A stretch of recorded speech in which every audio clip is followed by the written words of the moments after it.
જો કેન્દ્રીય ગૃહમંત્રી શ્રી આખા રાજકોટમાં આંટો મારે તો ખાડે ગયેલું રાજકોટ ફરી પાટે ચડી જાય।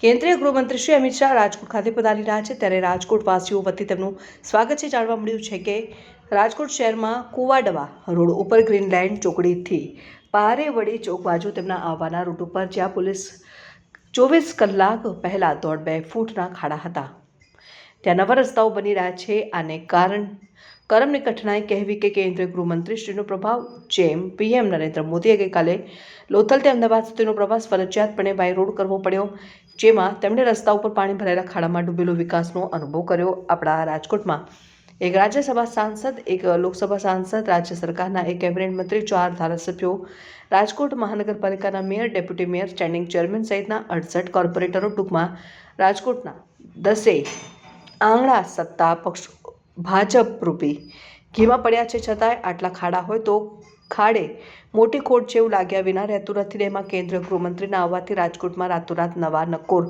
રોડ બની જતા હોય તો માનનીય અમિતભાઈ શાહે આખા રાજકોટમાં આંટો મારવો જોઈએ। આભાર, રાજકોટવાસીઓને નવા રોડ તો મળી જશે।